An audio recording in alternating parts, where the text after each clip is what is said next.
Shut up and sit down.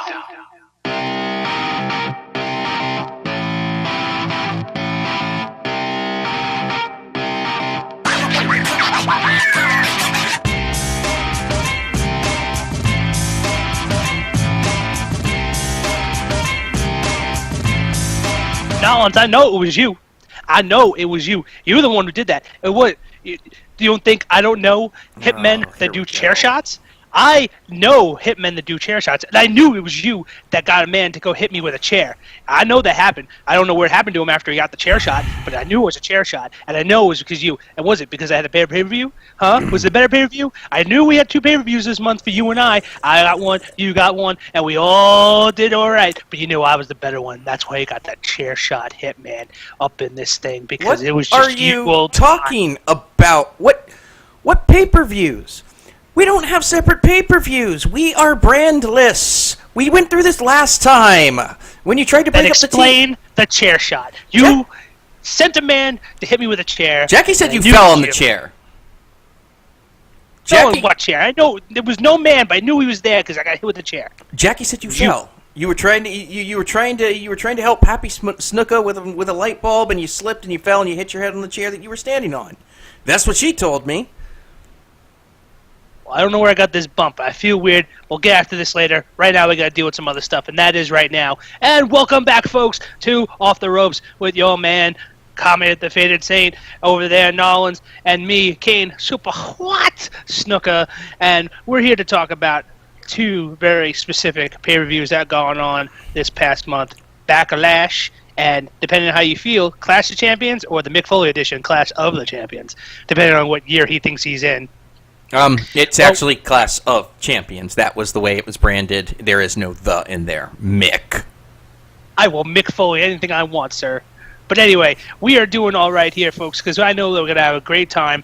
I know that we have some compelling arguments for both sides of the fence. Who had it better, SmackDown's Backlash or Raw's Clash of Champions? We're going to go all through with the roster and see what's going on with that. But let's talk with my man from Nolans, the Faded Saint. How you doing, brother? Hey, I am the heel that runs this deal, and oh god, they are trying to kill us. We've got two pay-per-views. Probably explains why you got the hitman who hit me with that chair shot, right? That's why you're the heel that runs this deal. Is that how it works? I didn't send any. A heel announcer is no good without their face color commentator. I am honor bound. I will not talk about this any further until after this. Anyway. We've got 2 pay-per-views that we've got in the can that we got to talk about. We got a couple of pay-per-views coming up still. We've got one, Jesus, in another 2 weeks. Yeah, this weekend, the next weekend is the next pay-per-view, and then the next pay-per-view after that is you guys are killing us. It's too much. It's too much. Y'all need to stop. But they have no problem selling that either. They're like 14 pay-per-views a year now. No. 19 pay-per-views. 19 pay-per-views a year.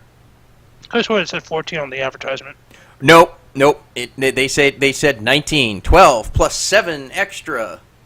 Because the way I figure it is that since there's 19 pay-per-views, that means 5 of them. You've got to have an odd number that's going to be cross-brand, and so the 5 that make sense is. From here on out, Survivor Series, Royal Rumble, WrestleMania, Money in the Bank, and SummerSlam. So those are cross-brand. So they confirmed MITB? They haven't, but it's the only thing that makes sense because they can do that. They can do the Money in the Bank match twice that night, or one and see who gets what. See, I would rather that. That would be much more compelling. But we are getting off track. We have got a lot to talk about. We've got 2 pay-per-views. This is the first heads up. We are going to be talking about Backlash. Then we are going to be going to the break. And we are going to be talking about Clash of Champions after that.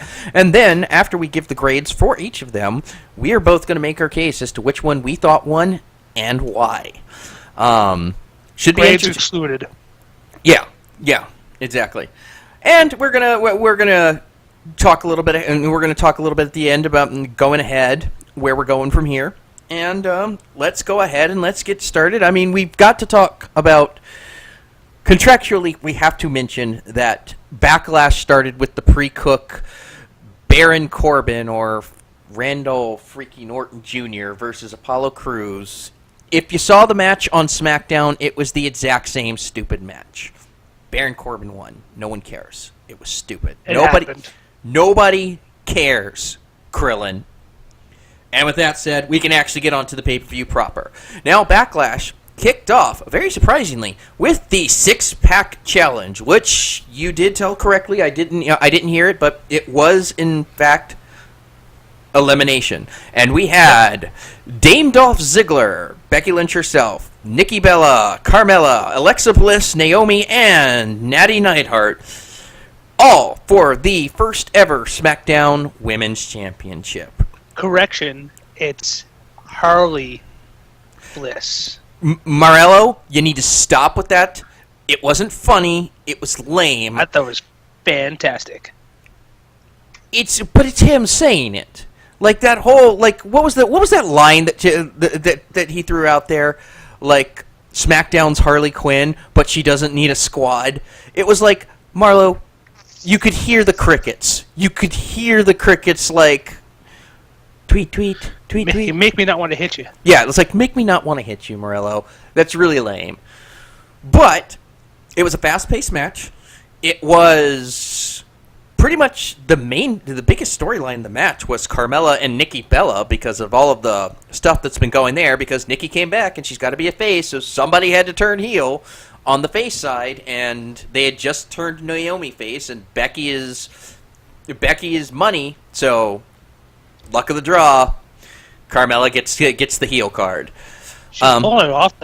Oh, she's good at it. I'm enjoying heel Carmella.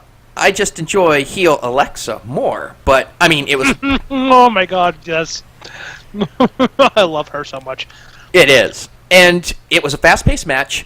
There were a lot of quick falls. Now, I'm going to say this right up front. And you know this to be true, and I think I mentioned this on the last podcast when we were doing our predictions. Oh yeah.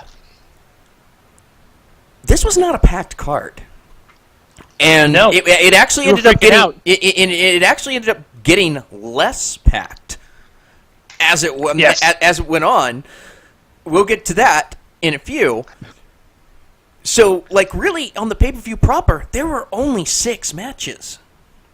And this is the thing you were talking about, too, before we even got into it. You said, there's only 6 matches on the card. And I go, okay. He goes, how are they going to fill 3 hours with 6 matches?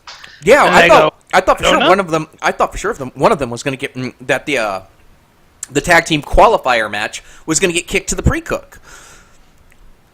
But no, they decided to just materialize Cruz and Corbin out of nowhere. There wasn't even a graphic for them. That's how shitty it was. So, but we are getting off track here. We need to talk about the 6-pack challenge elimination match, which, by the way, complete surprise. I mean, both of us had our obviouses and an underdog. We all had an undertone that we thought was a given, which was it was going to be Becky Lynch. But we also had our underdogs. For me, mine was Naomi. She did fantastic in that match. I thought she was great, and I thought for a while that it was going to come down to Naomi winning it, because that would have been a great, healthy surprise to another obvious that people thought besides Becky Lynch, which was Nikki Bella, which we really, really didn't want to. As much as Nikki Bella is nice and everything, I was scared that's what they were going to do. Yeah, to have her win the belt would have been a bad news for us. My outside chance was I was hoping that Natty was going to get it, but really, I mean, you heard me call it to her at the top of the segment, Dame Dolph Ziggler. And if she was going to stay relevant with as much crap as they had put her through since she came up from NXT, she needed to win the title. And they actually came through. They did it. Becky, in the feel-good, in a great way to start off the pay-per-view, won the women's 6-pack challenge to become your first ever SmackDown Women's Championship. So I wonder if that was the discussion for her going to SmackDown. Like, we'll put you on SmackDown and not have you with the main bad bitches of wrestling right now, which would have been Charlotte, Bayley, and Sasha Banks. If you are willing to be the women's champion on SmackDown. I feel like that's what they had to do to her. Would it surprise you to find out that's what they did? It wouldn't surprise me. But at any rate, so that was the end of that. It was a great match. It was a great way to start it off. They gave them like 25, 30 minutes. And they gave it the Raw, too. It wasn't like some rag... Because you know how it can get very sloppy in a six-man match. So, you would think, like someone's wrestling in the ring, someone in the corner for 20 minutes. No, they were all brawling at each other for a bit. And even the very first out, which right now escapes my memory, of course, the internet will tell us. But...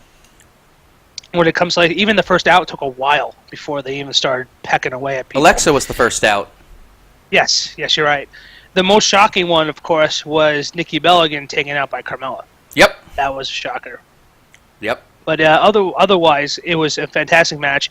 And it was a good way to get a good spirit going for the pay-per-view because, obviously the next match wasn't going to be a big deal because it was just a precursor to... Yep. How it goes down. And, of course, that next match that we're talking about is the Usos versus the Hype Brothers. Now, storyline going into this is we that... We don't get hyped. We stay hyped. You stay on the ground is what you stay. But the Usos faced off against American Alpha. They lost in record time. And then they got pissy and they took out Chad Gable's leg. And... they're heels now. Which... leg. Yeah. In quotation marks. Which I say to that, hooray, I guess. I mean, the Usos needed something, but, again, there are so many other tag teams. Smackdown is so heel-heavy at the moment. I mean, it's pretty much, American Alpha and the furnace is definitely turned on way too high in that heat. Exactly, and out of all of them, the Usos have been there the longest. They should be helping some of the other team, I don't know, the Ascension, or Breezango, or the Vaudevillains. Any one of those. You just described 3 tag teams that shouldn't even be listed. but they're the rest of the tag teams, and you and I are both fans of the Vaudevillains, Breezango and the Ascension, but. Well, we called it months ago when Vaudevillains came to SmackDown that they were just going to be thrown into the corner like the Ascension did. Yeah, we knew it, and what can you do about it? But I mean, it was just one of those things where you knew how this match was going to end just when you saw it.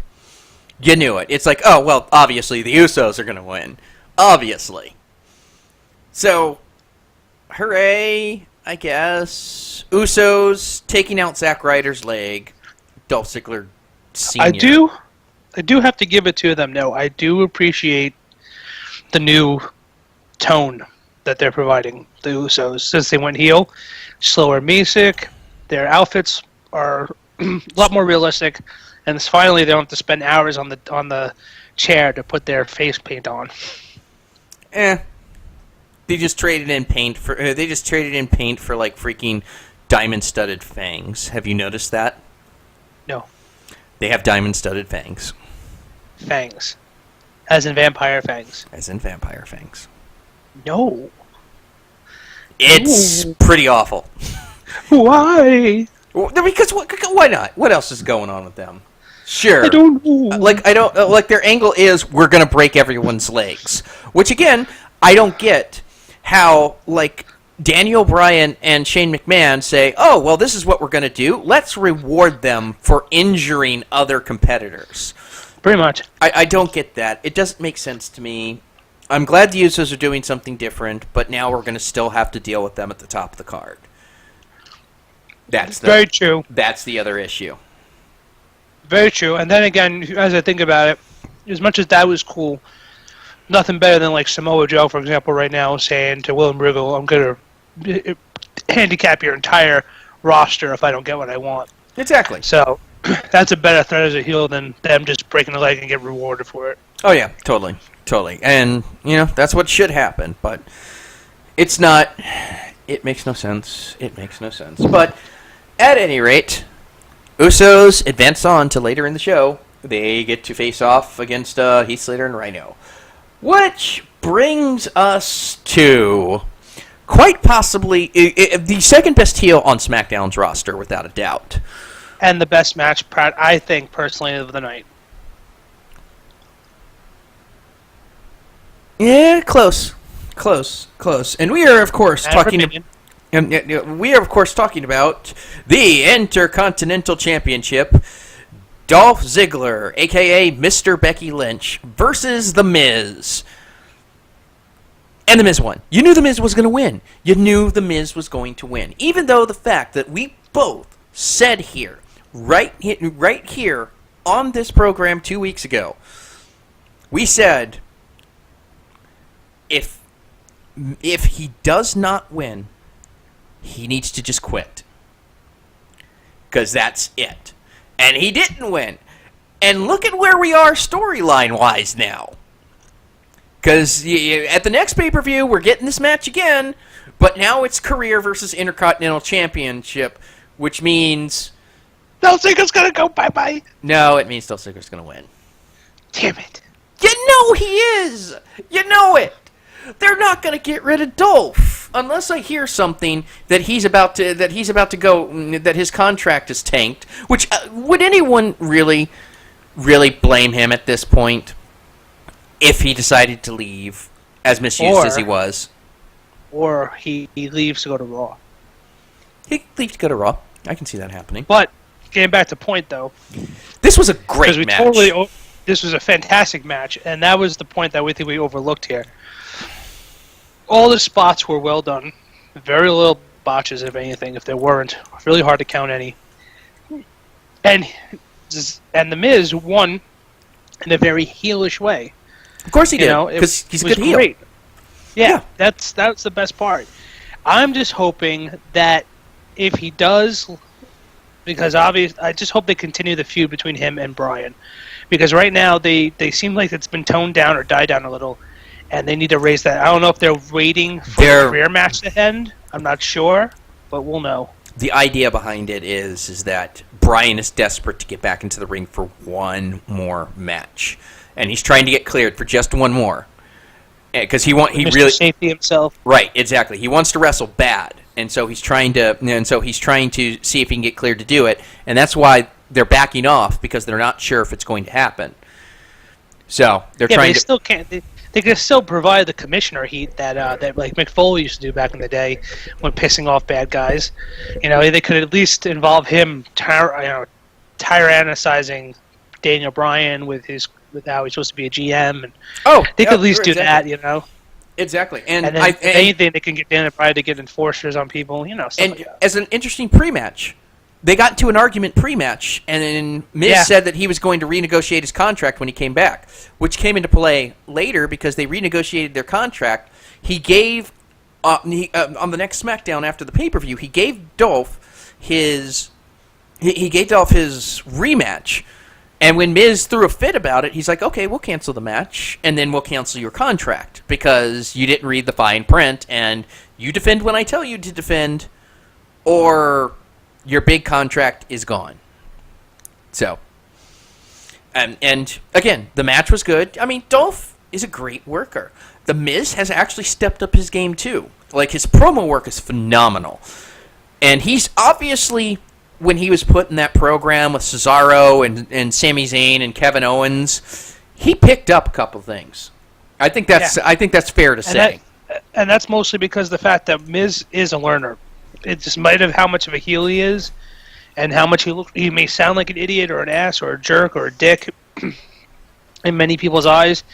He has no he does not have an ego that is inflated when he sees great talent like Kevin Owens and Sami Zayn, and he might go, all right, well, we're about to have this big match. Let's do some practice rounds, some spots, and talk about things, and that's probably what he got. It definitely sounds like he rubbed off some of the great talents during that 6-man ladder match back in WrestleMania all the way down to what we have now. So I think that's the truth there. And especially since Miz has to step up. He is considered a veteran, one of the veterans of the WWE right now. He's been around for over 10 years. Mm-hmm. And he's shown great strides. Will we see another world title match out of him? I'm not sure. But if he keeps going like this, we will. Yeah.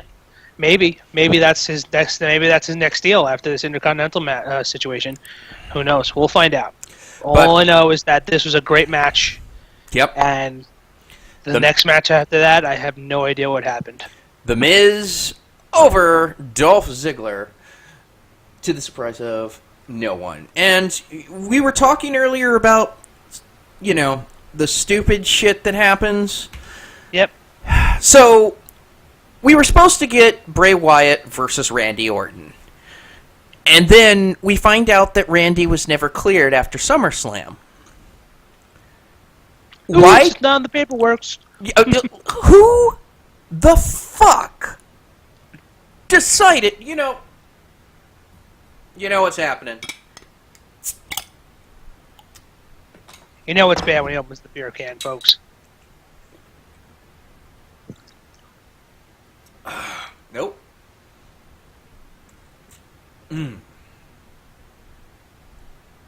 Oh. It was so goddamn awful. Yep. So, they did this angle earlier in the night where Bray broke Randy's leg. Quotations. And then Bray comes out to the ring and he demands that the referee does the count out, which is a fucking cool heelish thing to do. And then they throw him freaking Kane. And instead of using Kane to get Bray over like they should have, they have Randy Orton hobble his ass out, give him an RKO when the referee's not looking, and then, it was also like a no-holds-barred match or whatever, no DQ, something like that, and then Kane beat Bray Wyatt. Bray, I love your deal, man, but you need to quit. Or you need to get something happening, because I don't know why, but you're never going to get any traction at this point. He is part of a small group I call the Blue Blood Droppers. These are the royal fan overs that have a name, but they still have their old jobbity jobber style situation happen to them. Royalty within trash. He's put in the time, and I don't get it. He's got one of the best gimmicks. The crowd digs him. And I think that's actually part of the problem. The crowd digs him regardless, and they're taking it for granted. They're sitting there. They're thinking that Bray is bulletproof, and that's why he's ended up being like the modern day Ese Rios, jump to the stars. I don't know, man. But Bray wins the match against Randy by countout, really by no contest or forfeiture. And he loses the bout against Kane because it was stupid. And we should just move on to the next match because it was the one down point of the night. I mean, the action was all right, but it really killed me, and it was going to take a lot to get me back into it. True. And thankfully, we had the tag team title match up next. And that was fruitful. Yep, there was the Usos versus Rhino and Slater. And goddamn, man, it was a good match. Even Heath was in the match and doing some of his own. He wasn't just the cannon fodder. And it was very back and forth. But let's be honest. There was only one logical conclusion to this. There was only one thing that could have this possibly could have ended. And thank God that it did. And that was Rhino and Heath Slater winning the Smackdown Tag Team Championships. And Slater, he got a job. Gerb. That is his freaking t-shirt. Because when he signed it on SmackDown, he had that t-shirt that says, I got kids! And on back it said, #I need this job. I'm glad that this part of Slater's angle is over. Because I feel like they stretched it out just a wee bit too far. Well, personally, I think this is probably going to be his shining moment for WWE history, though. He's got even though he was 3-man band, even though he was 1-man band, even though he was part of the Nexus and all that, he'll forever be known as the trailer park trash that had to get a job after the draft. But he is playing it up. I follow him on Twitter, and he is freaking sent out pictures of him next to his above ground pool, and he's inviting all of the other superstars on SmackDown to his double wide for a pool party, and you have to like. This also went back to the pre-show. The pre-show there was an interview. Tom Phillips was talking with Rhino and Slater, and Rhino. Tom Spearsy. Rhino is a big part of why this is so over. He is selling like a champ. Like, I don't know what happened to Rhino at the community pool, but he was very against Heath taking his kids to the community pool ever again. He's like, no more community pool. No more community pool. It's going to be an above-ground pool. And, like, he's just like the way he's played it, like, even going into Smackdown, like, over the last weeks when the Usos won the right at the next pay-per-view to do it, like, you know, one of the Usos goes to, like, you know, bat his plate of crackers and Cheese Whiz out of his hands, like, don't you touch my crackers. And, like, Rhino has just sold this because he's got that maniac, that soft-spoken maniac. Rhino's going to kill you. Well, doesn't he? He sounds like he has that syndrome that happens when you're held captive and you're rooting for the captor. Stockholm Syndrome. Yeah, I think he has Stockholm Syndrome at this point. I don't know. But it was a great match, and it was a great ending to the match. Rhino and Slater over the Usos. Which brings us to the before we get to the last match, I have to tell you small amount of, in my opinion, on this situation here. Okay. This is the very, very first inaugurated appointed tag team championship.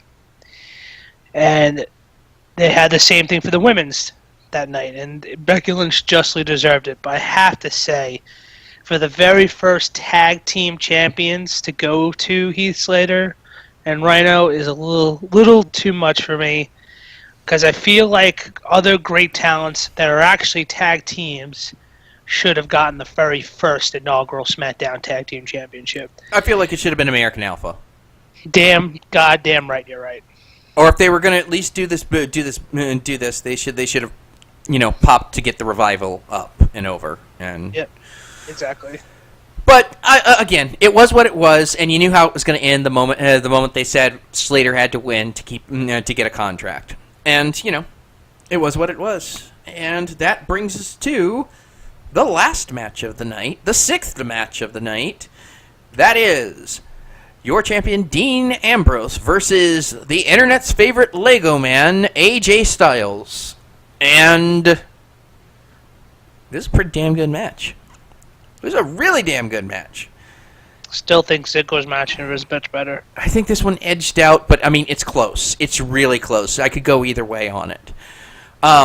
It was a lot of Dean Ambrose brawling. He actually did some really hardcore wrestling stuff. You got to see some of the technical side of Dean Ambrose. And AJ, once again, you know, we're not going to say the P word, but he was very, very, very, very, very, very, very good. And he won the match in the only way that made sense for his character. Now I know I've seen some people bitch that he did the low blow and he won that way. I think it's perfect. It is hilarious because he is just playing that heel character that he's been cultivating since he started with John Cena. And I am loving heel AJ. I was a little that he was going to be able to do it on his own, but he's doing it. He won the title, and just ever since, he's just been hitting it home run. Because, you know, the next pay-per-view, Cena's come back. It's Cena and Ambrose and him. And he's just been playing Dean off of Cena. And Dean and Cena have been doing stuff. But, I mean, if this is any idea, and, like, the SummerSlam match between AJ and Cena is any indication as to what we're in store for, I'm sold, man. This main event that we have coming up in a couple weekends is going to be the best one that we've had. No mercy, baby. No mercy. But AJ Styles, did you have anything to say about the match? I did. I did like the whole match itself. I'm on the same page as you, Saint. When it comes to the actual the way he won, I thought it was perfect for AJ Styles' situation, because AJ Styles still did a match. He didn't chicken shit the whole match and then low blowed for the win. Mm-hmm. He went all out. To me, the low blow was like, I got nothing else to think of. This is the only move left. Boom. And then gone for whatever he had to do and worked it. It's kind of like the old school back rake or the eye poke for Hulk Hogan back in the day. But that makes more sense. You remember a couple of months ago when they were trying to make the eye poke a thing again? Yeah. Yeah, exactly. WWE, No. the eye poke is not a thing. It's never a thing. But, hashtag no poke. Hashtag no poke. But that was Backlash 2016. The first SmackDown-only pay-per-view. And it's grade time! What do you think? Where do you think we got? I would say it's a good B+. We're right in sync there. There were a couple of things that kind of kept it, that whole Bray Wyatt thing brought it down a letter grade. Unfortunately. I mean, that really was the worst part of it. Like, the rest of it I could forgive, but that just pissed me off to no end. But everything else was great. I came into that, I came into SmackDown Backlash at an A when I found out that the American Alpha was taken out for that match to get for the tag team fight. So that's probably why. And then Bray Wyatt's match definitely cooked that over too. Yeah, B+.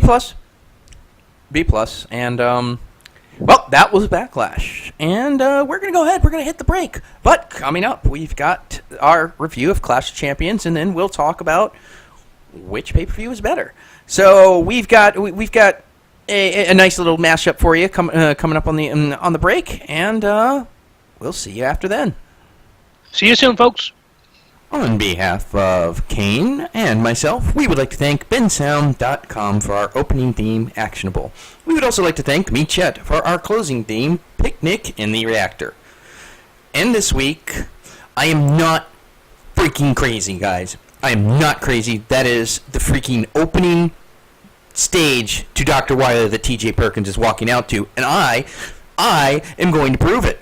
Because what I've got here is somebody who mixed both of them together, and it's freaking seamless. So, without further ado, we have TJ Perkins versus Mega Man playing with Wily.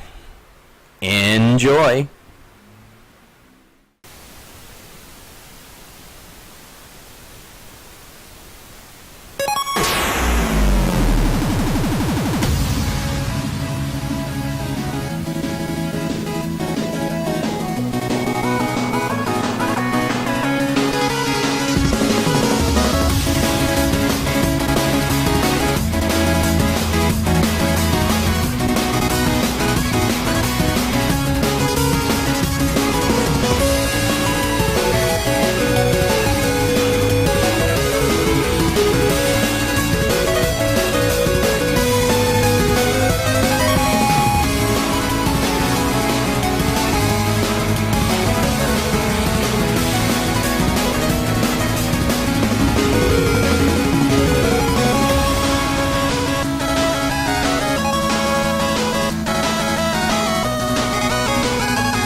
Welcome back to Off the Ropes.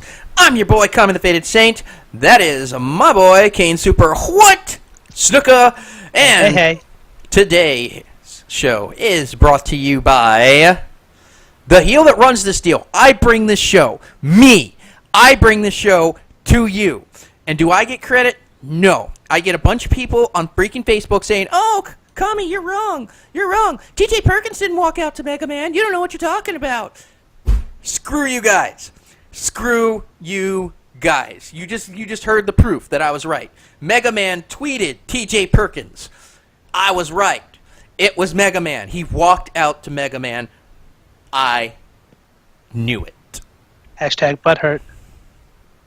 I'm not angry. I'm not mad. I'm not mad. I'm not mad. Who's mad? Not me. I got nothing to be mad about. I mean, what do I got to be mad about? Clash of Champions? Maybe. Jesus. We'll find out.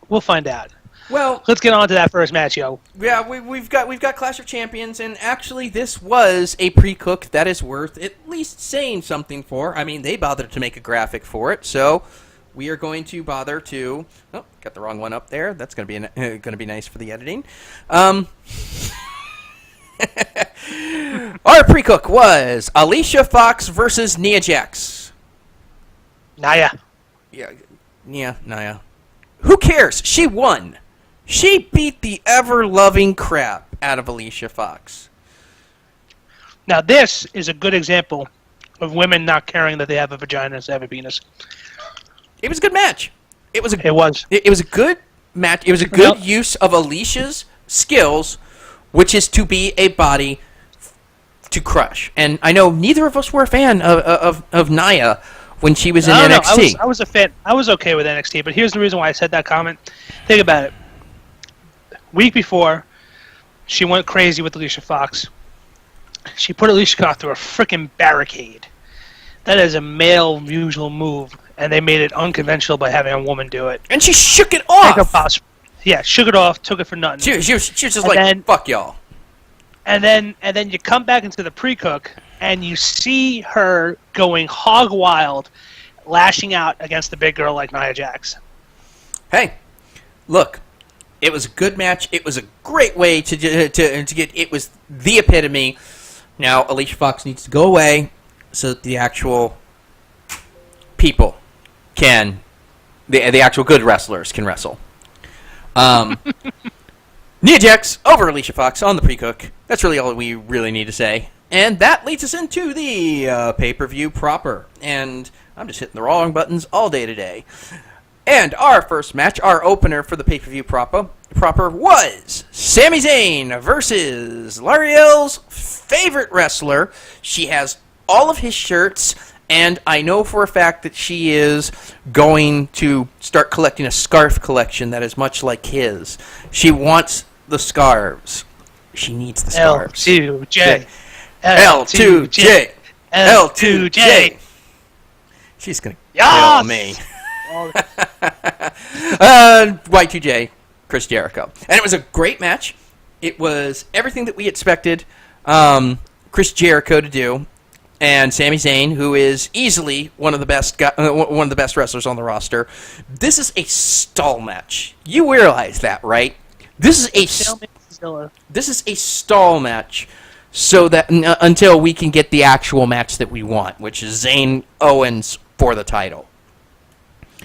But they're not gonna burn that on stupid little Clash of the Champions. They're gonna wait till like a Survivor Series or a Royal Rumble or like WrestleMania to do that.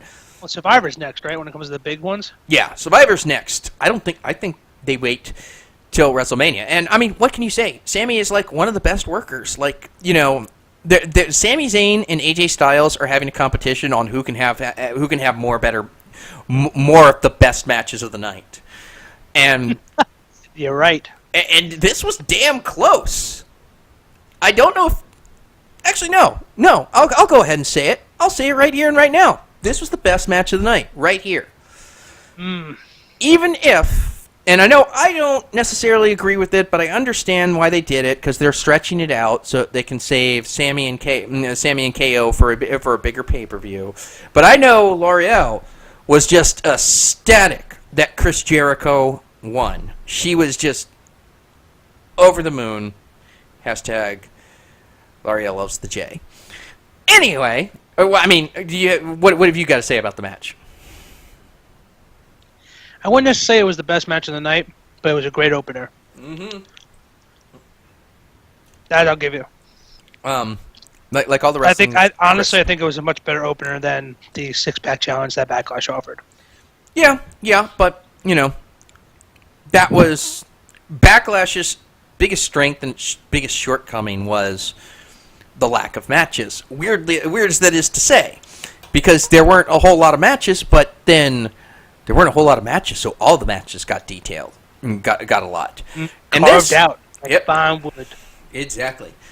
But Chris Jericho over Sami Zayn, and that brings us to our next match, which one was it? Oh, the one I was just talking about. So let's back up here a second. We've been talking about the Cruiserweight Classic, and it has been phenomenal. It was the 2-hour special, which they did the two semifinals and the finals. Let's just say the CWC was the best talent. You owe it to series, yourself season, to watch whatever the that. fuck you want to call it. Hey, damn right. I was dead wrong. I thought right. for a fact that it was going to be Ibushi versus who's the other guy? When it comes to the finals, yeah, it was when it comes to the semifinals. Swan versus Ibushi was like their no, it was Zack Sabre Jr.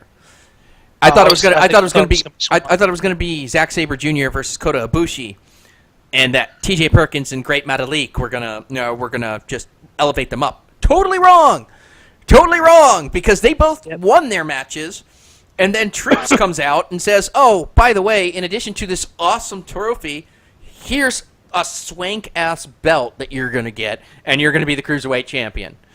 Of Raw. And it was an awesome match. He won the title, and then we got this. And this came out of a four-way match on Raw that the Brian Kendricks won. And so we got T.J. Perkins, Mr. Mega Perkins himself, versus the Brian Kendricks for the Cruiserweight Championship. And to the surprise of no one, T.J. Perkins won. I mean, it was his first defense. Like, they couldn't let him bury him. T.J. Perkins. It was a good match, though. It was a damn good match. This, I was going to say, is the match of the night to me. You know what? This match versus Brian Kendrick was my match. I concede to you. You are correct. This was the match of the night. This was the best carry-out match I've seen in a while. I'm telling you right now, if we're doing toe-to-toe matches right now, this was going against the Usos versus the Hype Brothers. Totally got blown out of the water for this Cruiserweight match. So, yeah, I mean, this was a fantastic match, and they gave it plenty of time.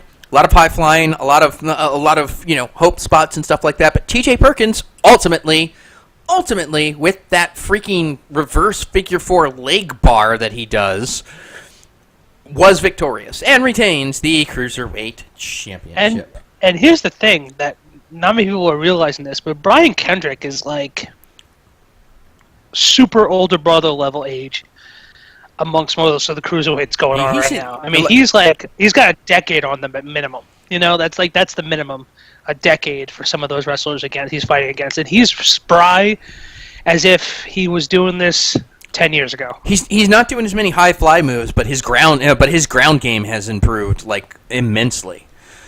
But at any rate, that leads us into the next match, which is this bullshit right here. Freaking Antonio Cesaro versus Sheamus in the last of the best of 7 match. And let me just set this up for you. So, coming into everything, Sheamus won the first 3 matches of the best of 7. Then Cesaro came in and he won 3 more.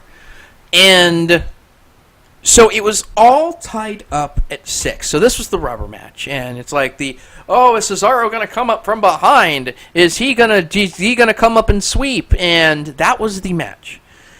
This was a goddamn fantastic match. Like, really, I keep remembering how great these matches were. These first 3 matches were phenomenal, weren't they? They're just strong matches all around right now. Is the best matches, huge matches all around. Right, these first 3 matches are interchangeable. Like, if you said any of them were the match of the night, I would agree with you. And then, and this is where things started going wrong on this pay-per-view. The bullshit started happening. You know what I'm talking about. That fucking bullshit ending where they just, neither of them can continue. They've beaten each other too much. Oh, my God. I cannot convey how pissed off I was. I agree with you there. And what we got the next night on Raw? Oh, Jesus Lord. I was about to flip my top when I found out what they were doing. So, this was a 20-minute match, and it was these dudes beating the crap out of each other. And then it's just neither of them can continue. Oh, well. So, we would expect that we would get the rubber match the next night on Raw. Nope. What did we get instead? I'll let you do it, because it makes me too mad to say it, to even say it. Well, I was the one who told you, because you had to go. You couldn't watch the first retake of Raw. You had to watch the retake. Yeah, I'm from New Orleans. The Saints were playing on Monday night, so yeah. I watched the Raw rewind. But I gave him warning. I said, "You're not going to like this." Oh. He goes, "What?" And I go, "So the whole thing with Sheamus and Cesaro ended without even having a championship match." And he goes, "I know that." I go, "Even for Raw, Mick Foley made them a tag team, and they're going for the tag team championships." And I swear to God, I could have heard the virtual beer spitting out of Saint's mouth when I said that to him, because there is no way on this freaking earth that those two men, for 2.5, 3 months, we're thinking, okay, at least this is worth it, because eventually this means that we're going to have one of those say, I damn right earned this by beating the other guy. You owe me a match, KO, or whoever the hell it was going to be at the end of the night. To only find out goes, oh yeah, Mick Foley's too heartbroken over how they're going to kill each other too much. Let's make them a tag team, because sometimes the best tag teams are the ones with the two people hate each other. Blah blah blah. So insert some Hallmark TV show movie thing, and there we are, sitting there with those two as the new tag team unit to go against who? The New Day, I guess? I don't even know.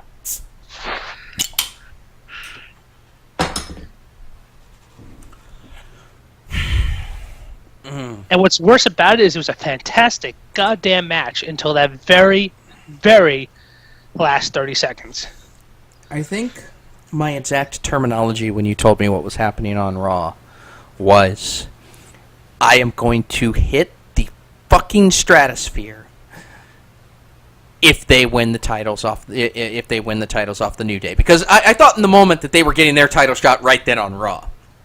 I since watched Raw and I saw what happened after, which was, and we'll get to that. It was a New Day versus Anderson and Gallows for the titles, and that's the thing. You know what? We're going to end up spoiling it anyway. So to explain it, here's the problem I have. They are pushing aside Anderson and Gallows, who are practically fucking dead in the water at this point, for this bullshit.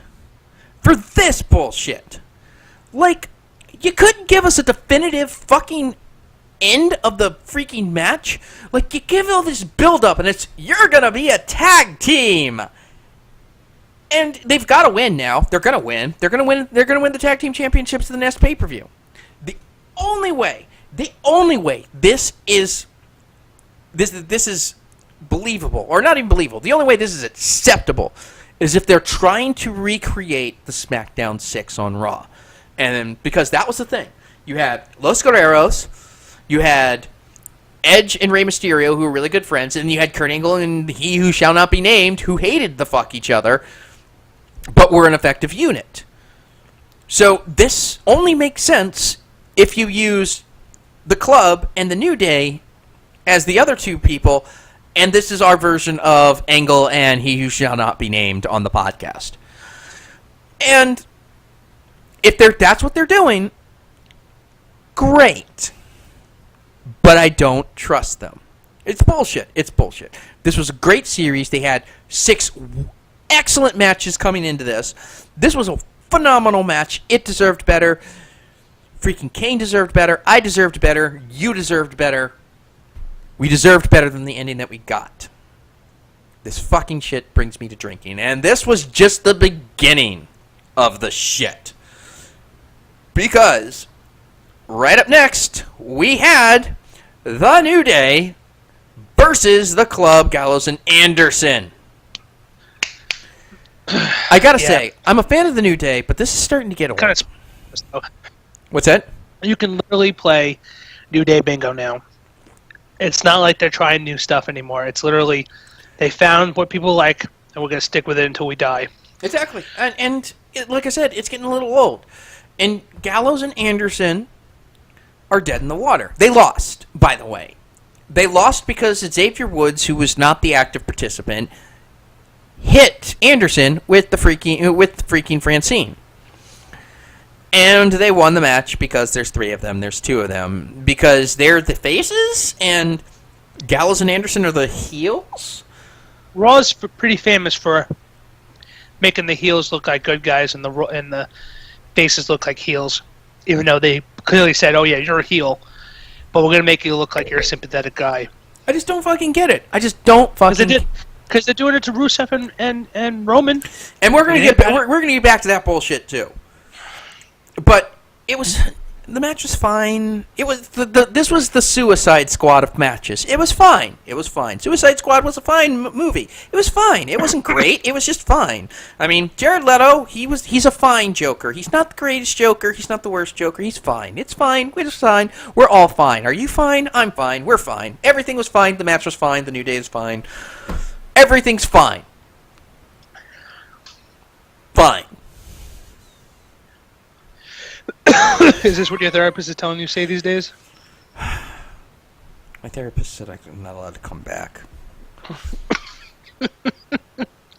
You must have seen the one that Pappy went to go see. There was a reverse exploder task mission, and I don't want to talk about it. There's litigation pending and stuff like that. Where do you have anything to add to that? I mean, it's just so god awful, heartbreaking. I mean. Stunned the cats. I don't know. That's all I can say. Exactly. I mean, it was. It was. I mean, here's my thing. Give me a second here. Let me just. As far as how I feel, the Sheamus match I almost forgave because it was like, all right, whatever. I guess something happened or something had happened. I thought they were going to stretch it out until we saw Raw, and then that broke the camel's back. And then we were all about the promises of like, well, maybe we should. I mean, the New Day finally broke their record, so they can go about giving away the title. Nope, they don't do it Nikki Bella, where they don't lose the title the day after breaking a record.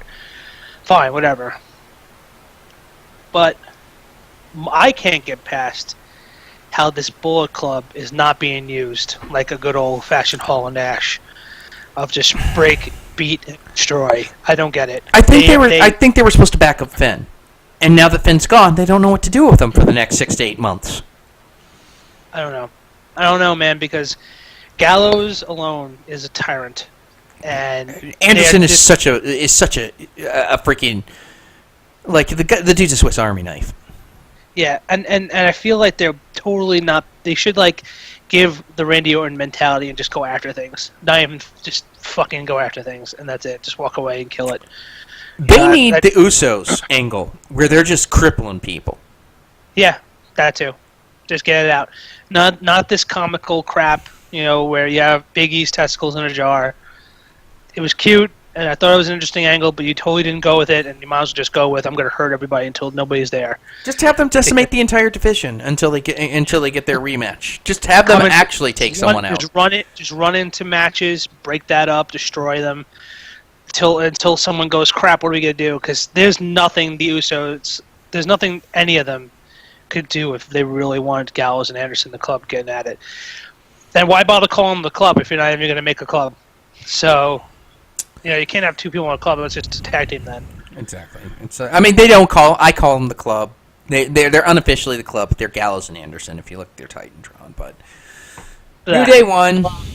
New Day won the rematch on Raw the next night because, of course, they fucking did. And then that's going to lead into the next Clash of Champions. But whatever.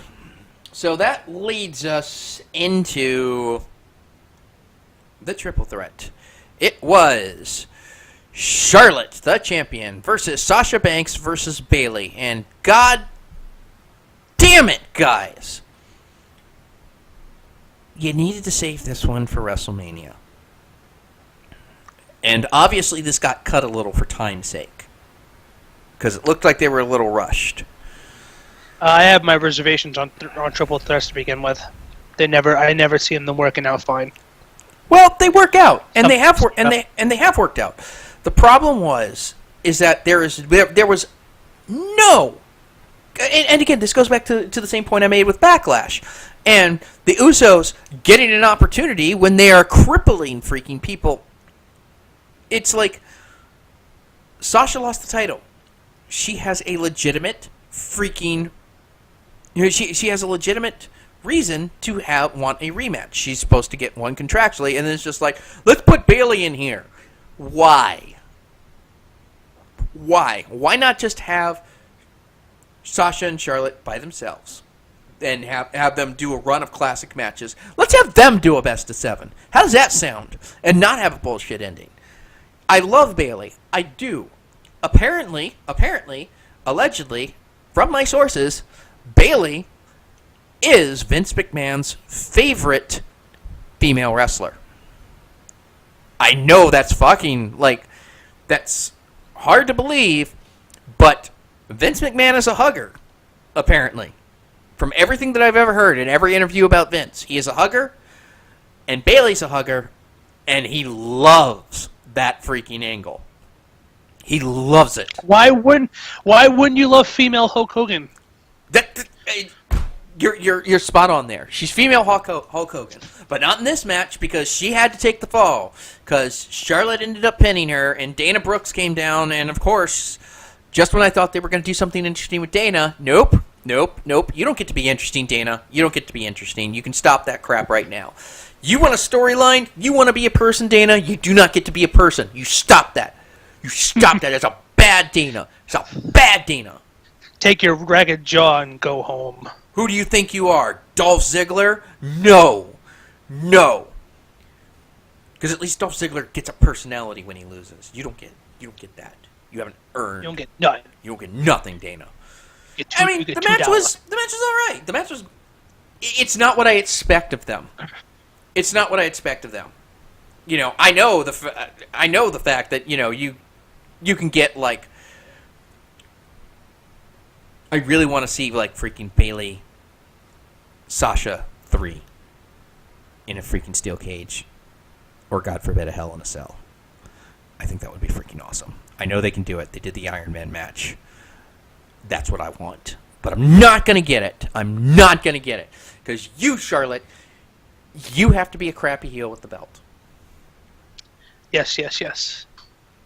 She's not really a crappy heel. I'm actually digging her latest heel work. She's working it though. I'll give you that. She's working it. I'm liking her heel work since now that Nate is out of the way and she's getting to be her own character. I'm kind of digging it. She's still a little awkward. I know we were talking about this last time. I didn't see any really bad blown spots this time around. The reason why we're saying that, folks, is because she's notoriously been doing a lot of bad botching, a lot of bad spot catches. I think it's mostly because there's a triple threat. It's very hard to notice it when you got 3 people being focused on. But when you see a one-on-one, you'll see how bad she can do it. I don't know if it's because she can't hold people or Sasha's sandbagging her, but a lot of her misses happen with trying to do a grapple maneuver or something on them. I've seen her fuck up a forearm, though. Yeah. But, I mean, at any rate, Charlotte over Sasha and Bayley to retain her women's championship. Now, comparatively, I call Raw's female wrestlers the bad bitches of wrestling because they are really good wrestlers. They have very good talent. They're a lot stronger, at least what we thought for a while. But I have to give it to them. The tag team match. I mean, the six-pack challenge on Backlash was, I believe, far better than this. I would be inclined to agree with you. But that brings us to some more of this old bullshit. And that is fucking Roman Reigns versus Russell and U.S. Championship. And who do you think won? Who do you think? There's been no title changes yet. So just who do you think won?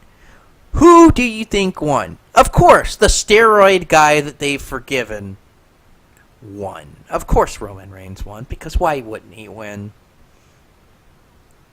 Fuck, man. It was an alright match. Mm-hmm.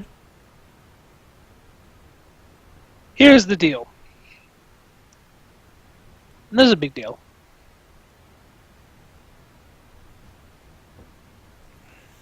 Why are they making Roman Reigns a face when clearly all he's been doing is heel shit?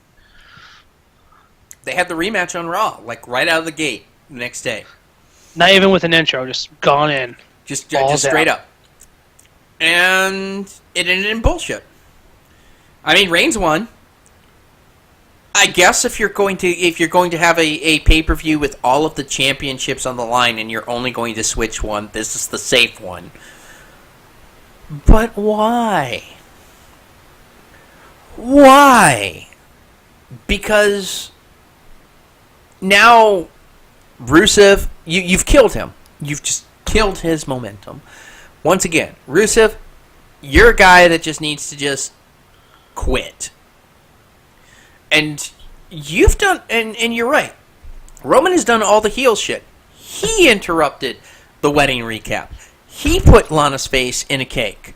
And everyone's supposed to be like, that's cool, because he's cool Roman. Oh boy, da-da-da-da-da-da. And it never happened. And then their last match at SummerSlam never happened. They just brawled. And that was it. Rather than put the belt on him at SummerSlam, which they should have done because Rusev was already injured then, and that's why we didn't see him for a few weeks.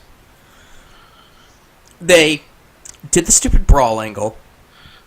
They wrote him out a story for a month on freaking Raw, and then it was just like, and now we're back to this in Roman, and now we can actually have the match. And like I said, it was an okay match. Roman is your United States champion. I really got nothing else to say about this. What about you, man? I really don't. I really don't. It's just that all around. I don't know. It started off so strong, Saint. I know. And we were looking at this next part to save us. Because when you think of a good match, dear Lord, save us Seth Rollins, save us KO. Because the main event was Kevin Owens, the Universal Champion, versus Seth Rollins. And it was a great match. It was a wonderful match. Kevin Owens gave Seth Rollins some hairline fractures in his ribs with that super atomic drop off the top rope. Oh, yeah. And I'm not joking. Like, Seth is legit injured again. Yes, and in this case, I feel like this is kind of like his karma coming back to him, because he's damaged so many others before him by accident, too. Exactly. Not KO, Seth Rollins. Exactly, no. And, again, it was one of these things, and although I understood it, I was fine with it. Did you kind of feel like they kind of riffed this main event ending straight off of Backlash? Because once again, Kevin Owens, chicken shit champion, and he won in a chicken shit way. With Y2J, L'Oreal's favorite wrestler, the man with the scarf collection that literally makes her jealous. Came in and saved the day. He caused the distraction, and Kevin Owens won. And I was fine with it. I'm fine with that ending. I love that ending. That's an awesome ending. I love the ending. Yeah, exactly. I love Jericho. I love how this is keeping going, and it's not just one of them turning face to go heel and the other. That they're just two heels and stuff. But even though that's it's not the ending people know, though. No. The real ending was Stephanie sending the referee to go check on the referee instead of going in for the 10 count when Seth Rollins won. Yeah, so the referee got knocked out. And Seth, they counted to fucking 10. Like the crowd did when Seth, hit the pedigree and did it. And then, stuff happens, and then another referee comes out because Steph is like, hey, go out there. And he's like, I should check on this guy. It's like, no, you should get in the ring. And Seth is like, thank you. We finally have a referee. He turns around, pop-up powerbomb, over. And, Steph grins, walks out, and goes to the limo, and as we found out later, met Triple H at the limo, and they left. And it looked like she screwed over Seth again. And I'll be quite honest, I don't really blame her if she did. Because I know Seth is supposed to be the face, but he's kind of shitty at it. Face Seth Rollins, I'm not digging. Because he's kind of like an asshole. When he's a heel and he's supposed to be an asshole, it's great. But when he's running out and interfering matches and telling Mick Foley, I do what I want, you can't tell me what to do. It's okay, alright, Junior, in the corner, you don't get an icy on the way home tonight. Just, no, get in the corner, get in the corner. Get in the corner, Seth. You don't do what you want to do, we are the adults. And, just the way he is spoken to the general manager, I don't blame her if she decided to start screwing him over because he's acted like such a complete dick. But this right here is what Daniel Bryan needs to do to fucking Miz. Mm-hmm. Absolutely. God, if I were I have so many, if I were the GMs, how I would deal with these situations. If it was my brand... If it was my brand, I'll tell you what I would do. But I'm sadistic, and I would just beat the crap out of people if I could.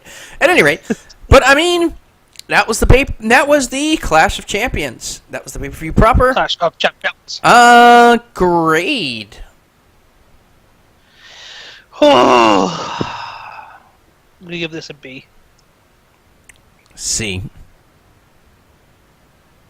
Is that a C as in yes, you agree, or B, or C as in the letter? C as in the letter.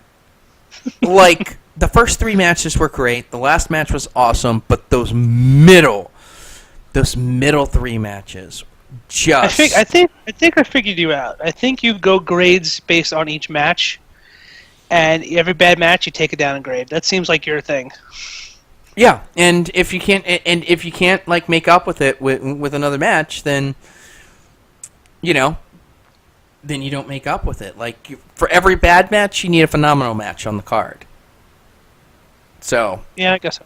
And so that's why I give C. And now we come to the real question. And that real question is, well, who did it better? We have the first brand-only pay-per-views. We've had Backlash 2016 versus Clash of Champions 2016. Clash of Champions. So, my friend, what do you think? Who won? Head to head. Oh, who wore better, huh? Because I know you're you're going back and forth. I am on the fence so bad, but I did come to a conclusion. Okay. But first, I'm going to explain both sides. All right, go for it. Let's start off with Backlash, since that was the first one of the two. Backlash definitely had the underdog carriage to it. People were already saying this is going to be a shit show, so kind of already had an up if the matches went well. So they did. They actually had some good matches. They were a little concerned because of the fact that it was only 6 on the damn title card, but in return, you got some good quality out of it, more definition. The 6-pack challenge came out pretty well. All the women had a fair shot in their matches. One person didn't stick around until the finishing move happened. They all did what they did, and they kept going until the very end, until they were counted out.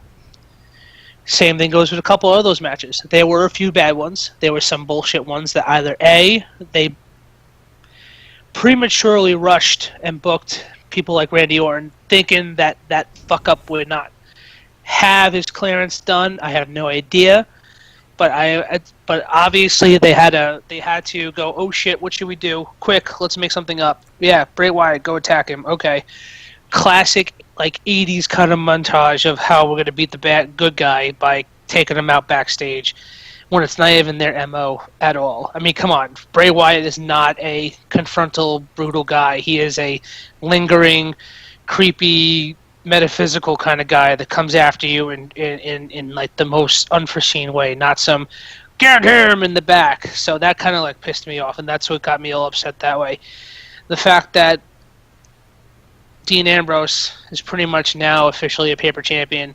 He is no longer getting that belt back. He's going to be there for a little bit just to keep up with the Joneses, but it's going to start swinging towards John Cena again and some other people, and it's just not going to happen, so that kind of got me disappointed. However, those are the pros and cons, I think, of Backlash. Pros and cons of Clash of Champions, I have to say there's strong start. 3 fantastic matches in the very beginning. Even the pre-cook was better than the pre-cook of Backlash. It came off like Raw is ready. But just like their 3-hour episodes, the first 2 are always great, and the third one just goes downhill because they just can't figure what the hell to do in the last hour. And that kind of happened with Clash of Champions in a way. Too many cooks in the kitchen. Too many matches. All of them didn't have good substance. The matches that mattered fell through, like having Cesaro and Sheamus end on a TKO or whatever the hell you want to call it when it comes to both of them can't compete anymore, is just god-awful and very, very unprofessional for the whole best-of-7 situation, because that kind of ruins a really good opportunity for other talent to do best-of-7s, because they most likely are now going to not have it because the crowd acted so angrily against the whole idea after their approach with the last match.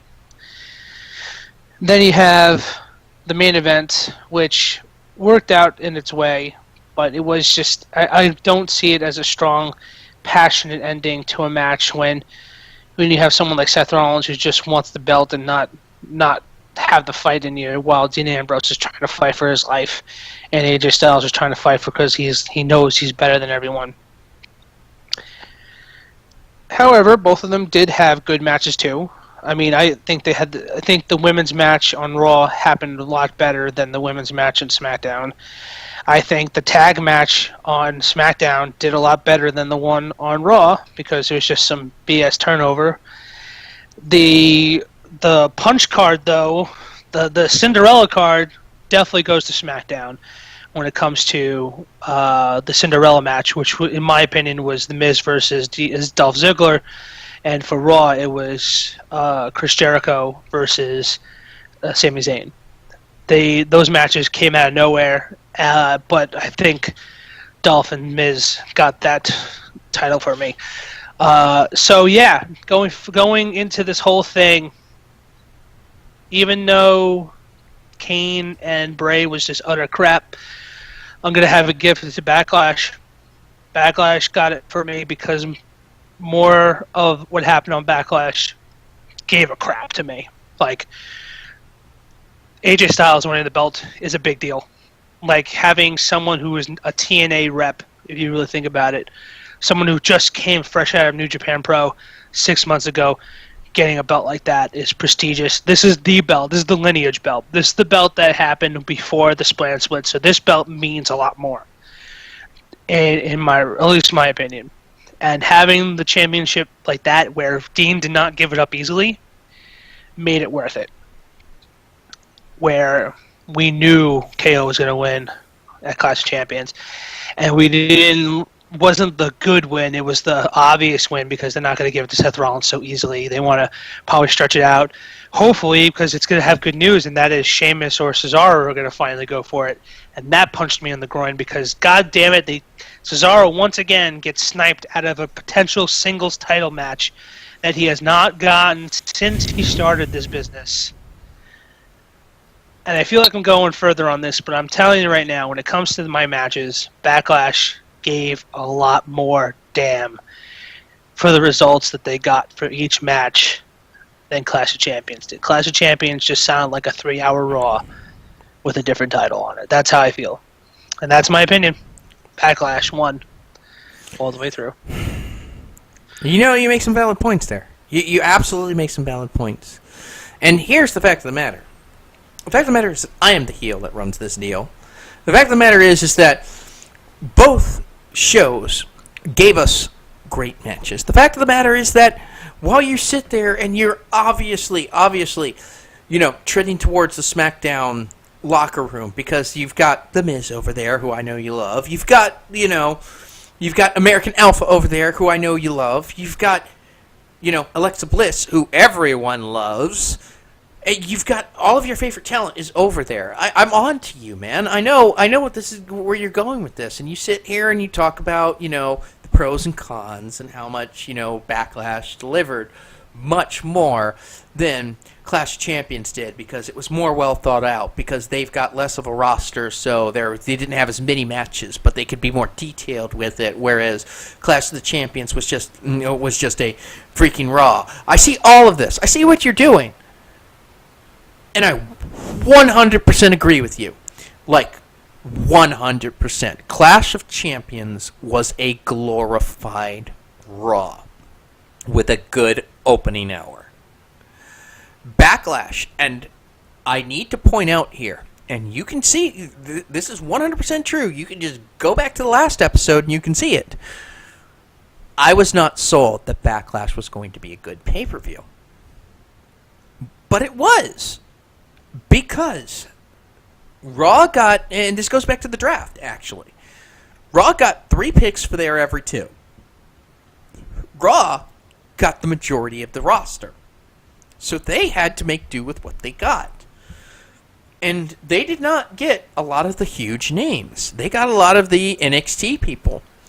Half of their freaking women's division is NXT. Their entire tag division is NXT. Their undercard is NXT. Yeah, but they made it work.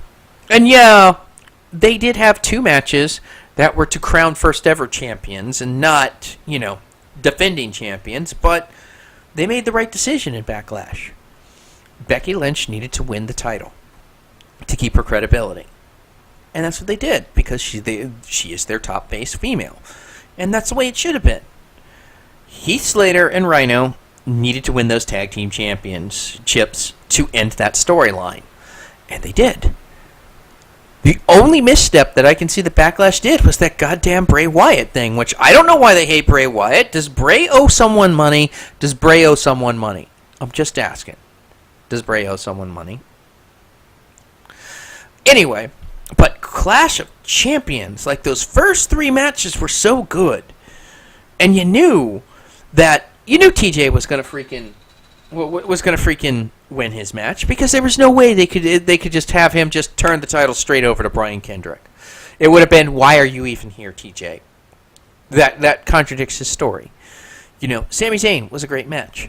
And the freaking Cesaro, and right up until the end, the Cesaro and Sheamus match was great. Until that ending, and then that's where everything just fucking hit the wall. And, of course, the only title that changed hands was to give Roman a title, because fuck everyone else. Make Roman look strong. make him look strong. You need to go out there and you need to make Roman look strong. What do you need to do? Make Roman look strong. You're at the grocery store? Well, you better be making sure that you're making Roman look strong when you're getting your ribs from the meat aisle. I don't care what you get in the frozen foods aisle, just as long as you're making Roman look strong when you do it. And the end of the night was too little too late. I love the Kevin Owens-Seth Rollins match, but you had already pissed me off by that point. I did not think I was going to be here last month. I know you didn't think we were going to be here last month. But SmackDown did it better. SmackDown won. SmackDown had the better pay-per-view. The underdog has definitely took a good bite. I don't know what to say about that. I really don't. I did not expect that to happen. Like, when we were going into Hell in a Cell, in the private conversations we were having, I said flat out, it's like, wow, this looks like a really good card. And then they fucked it up. I don't know how, but they fucked it up. I mean, I don't really know what to say past that. Well, this is what happens when you invest too much into the flagship show. I guess that's how people look at it. They've just put too much on there. And really, that brings us to really the end. Let's real quickly, we know 5 matches coming up for No Mercy in 2 weeks. Let's just, we don't have to spend a lot of time on them, but let's just quickly get some quick predictions. We've got the WWE World Championship, AJ Styles versus Dean Ambrose versus John Cena. Mm-hmm. Do you want my realistic and my hopeful? Yeah, realistic and hopeful. Okay, realistic, it's going to be AJ Styles winning. Yeah. Because they're going to keep doing that. My hopeful is John Cena winning so you can tie Ric Flair. See, it's about time. He looks like he wants to wind down, settle a little bit. Time to pump up the stats. My realistic is John Cena. My hopeful is Dean Ambrose. Really? You realistic? Really think they're going to give John Cena realistic? They have dodged giving him this 16. I do think they are going to do it. If they don't do it now, then it's going to happen. They're dodging because of the heat. If they don't do it now, then they've got to wait till WrestleMania to do it. Because that's the only other time. I think I could have sworn that they're going to save him for Taker. You never know. Randy Orton versus Bray Wyatt is really going to happen this time. Really, really, really. We pinky swear. We promise that. We promise that Bray Wyatt versus Randy Orton. Before we go into predictions, can we just talk about what the hell happened on SmackDown with that whole thing with Randy Orton and Bray Wyatt going? Do I have to? Do I really have to? What was that? What was that? I don't know, and it doesn't make me feel good. It doesn't make me happy. It's like they're doing so good with everyone else. Why are you fucking these two up? Like, everything else is working. This is the only thing that's not working. Like duck season, rabbit season right now with Elmer Fudd in the middle being Bray Wyatt. I can't. It's like flames.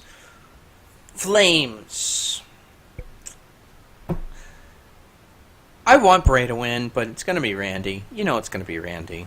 Yeah, I don't know why they even bother. When's the last time Bray Wyatt won a controversial match? When's the last time Bray Wyatt won a pay-per-view match? Hell, when was the last time Bray Wyatt won a match? And why are you so passionate about this, but you couldn't care less that Enzo and Cass are jobbing? Which, by the way, weren't even on the goddamn pay-per-view. Hey, if you need an exciting tag team to job to you, Enzo and Cass are your people. And you can't teach that.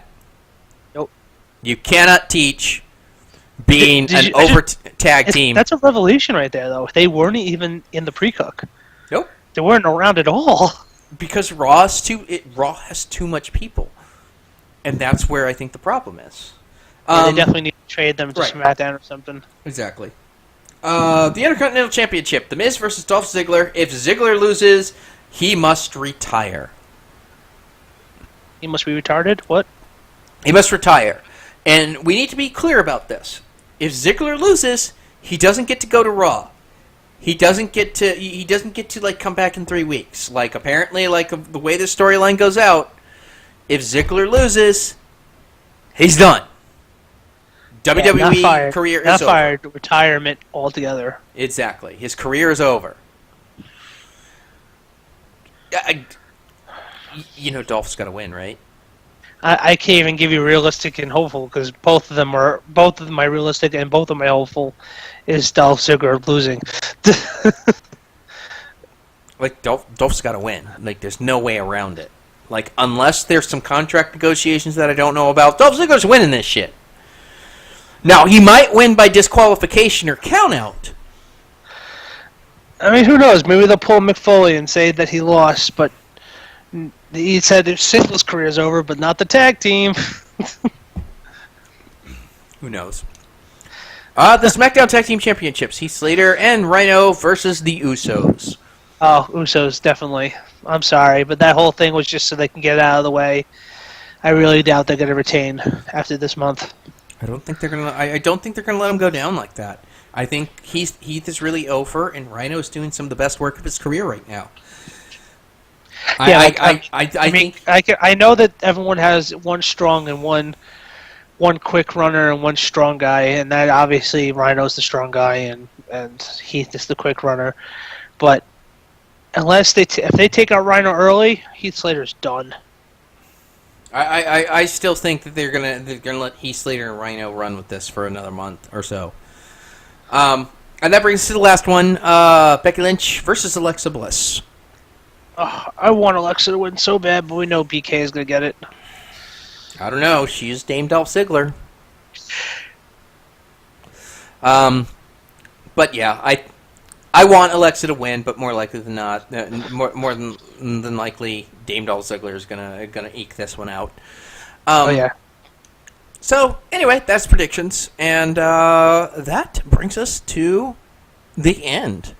And we want to go ahead and at the end here, we want to thank bedsound.com for our opening theme, Actionable. We want to thank Michet for our closing theme, Picnic in the Reactor. We would like to also say, if you've got a question for us, if you've got anything you want to say, anything you want to do, just say, hey, what's up? You can go ahead and you can hit me up. I am at Faded Saint on the Twitter. I am commysite.tumblr.com on Tumblr. Y'all can ask me anything. I'm more than happy to answer you on the air. And wait, hold on. We've actually got a question here. It's from our dear friend. It's from our dear friend L'Ariel, who asks,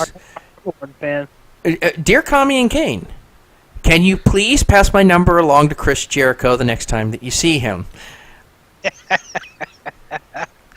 I am a Jerichoholic for life." Laura, I gave him your fax number, your email address, your phone number, your cell phone number, your PIN number, your FaceTime, your Skype, and your Snapchat account. It's going to be an inundation of Jericho soon. Yeah, and he's all up into the whole L2J. He said it himself. He's going to get some L2J action going. Exactly. Well, at any rate, that brings the podcast to an end. We will see you, let's see, next one is No Mercy, and then I believe Raw has inherited Hell in a Cell. In a Cell! So I'm just guessing here that we're going to see you after Hell in a Cell, but we're going to see you after the next one for the next head-to-head, and then after that should be Survivor Series, which will hopefully be on its own and will give us some decent time to chill. And I'm your boy, Kami the Faded Saint. And that's my boy, Kane Super What? Snuka saying, we'll see you on the next podcast. Later, folks.